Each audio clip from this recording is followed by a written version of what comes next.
Magandang umaga po, muli ang inyong lingkod, si Chef Roy. Kumusta po kayong lahat? Shout out po sa makakapanood ng video kong ito. Pagpapalain po tayo ng Diyos. Yung binasa ko po noong makalawa, babasahin ko po ulit ngayon sa Marcos 7 po hanggang 9 po, kasi po ay nag-request po na bitin daw po doon, maraming paliwanag po kasi dito.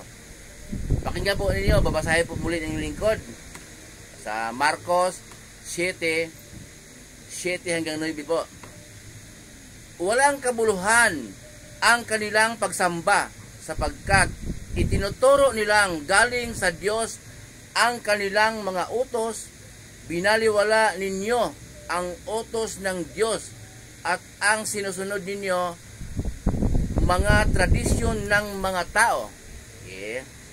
Sa 9 po, sinabi pa ni Jesus, ang gagaling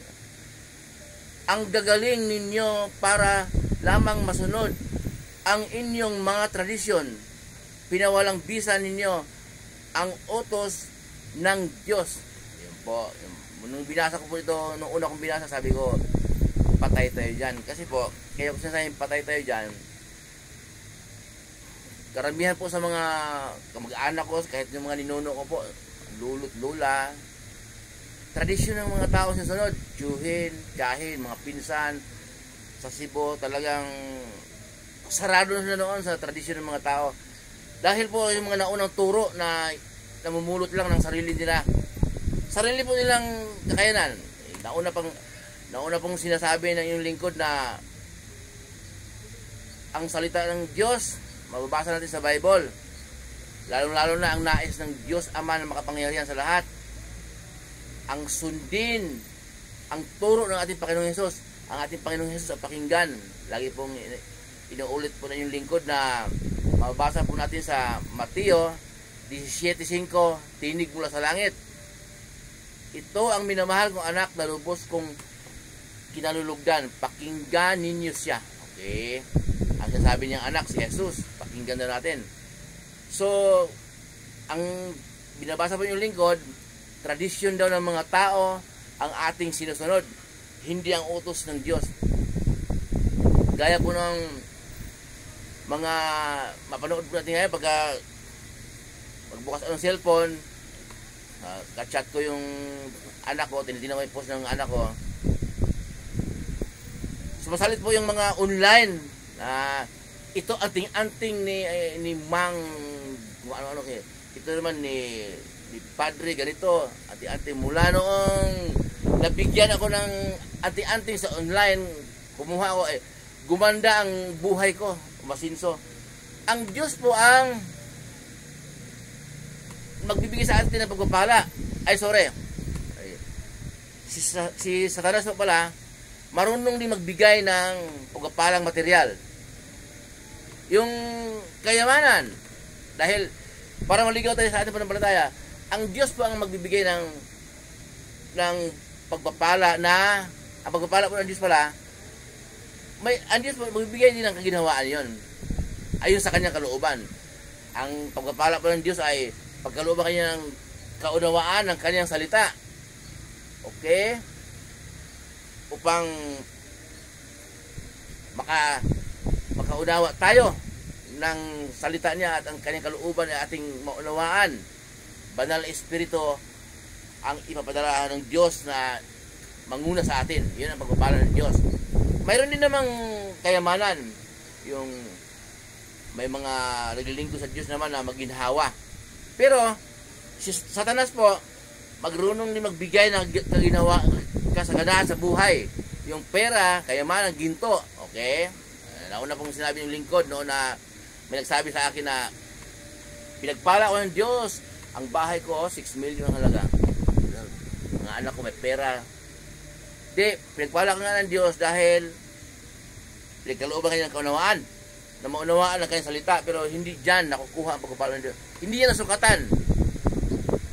Maraming mga naglilingkod sa gobyerno na kinukupit yung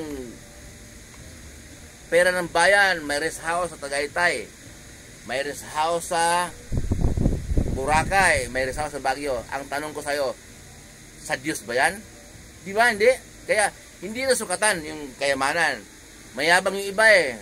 Pinagpala ko ng Diyos dahil ito nga lumago yung kabuhayan. Minsan kasi sa Satanas, nililigaw tayo. Kaya hindi po yung tradisyon ng mga tao ngayon, kumukuha sa online ng kung ano ng kwintas, para anting-anting daw para sumagana ang kanyang buhay, sumagana ang kanyang business. Pero ang Diyos po ay pag-ibig. Mula noon hanggang ngayon, nagpadala ang Diyos ng tao sa lugar na yan na maghayag ng kanyang salita. Dahil ang Diyos pag-ibig. Nais po ng Diyos, lahat ng tao ay makakarinig ng kanyang salita. Nasa inyo na po yun, nasa atin na po yun. Kung ang inyong lingkod, hindi po namumulot po ng salita. Ang inyong lingkod. May verse akong binabanggit, kayo na po magbulay-bulay. Ang banal espiritu po ang nanguna sa inyong lingkod para maghayag ng salita ng Diyos. Kung sarili ko lang, bakit bakit ship ako eh, busy rin ako sa work. Kung ano sa umaga, nawala na yung ano ko po, yung nawala na yung pasyal, pag day off, dumadayo ng inuman, inalis na ng Diyos. Hindi ako nag-alis. Ang inalis ng Diyos po para dito ako tumuon. Dito ako tumutok sa kanyang salita. Kasi ang sinasabi ko pong ang Diyos ang mag-alis, hindi po natin kaya yon kung tayo lang sa sarili natin. Baguhin natin ang ating sarili. Hindi natin kaya yan. Kaya ang Diyos po ang nanguna. Ang yung lingkod po, pinagkalooban ng Diyos ng kaya na para magsalita. Ito po, masasabi ko ngayon, hindi po tradisyon ng mga tao dapat ang ating gabay, ang ating pamumuhay araw-araw, yung mga anting-anting daw ni Mang Prestri, Mang Jose sa online nakukuha. Hindi po yun. Ang Diyos ba magbibigay sa atin ng kasaganahan sa buhay? Yung pag nakontinto ka na, masagana ka na. Kahit nakukunti yung pera mo, di ba, maluwag din, masagana eh. Kontinto ka na. Ayun po sa yung puso at sa yung isip dahil namulat ka sa katotohanan na wala naman yung mga kayamanan na yan. Pero pag yung pong mga tradisyon, ayan binasa yung lingkod, tradisyon ng tao, magaling tayo ang sumunod. Pero binaliwala natin ang utos ng Diyos. Okay? Madali lang pong makita ang utos ng Diyos. Ang turo ni Jesus ang ating pakinggan. Mula Mateo po hanggang bago mag-aklat ng pahayag, aklat po ni Judas, yun po lahat po, mga turo ni Jesus yan. Muli po ang inyong lingkod, si Chef Roy. Mabuhay po kayo, ingatan po kayo ng Diyos. Sasamahan kayo ng Diyos kahit saan po kayo pupunta. Mga trabaho pinasukan ninyo, kahit anong negosyo, pinagkitaan ninyo, ayon sa kalooban ng Diyos.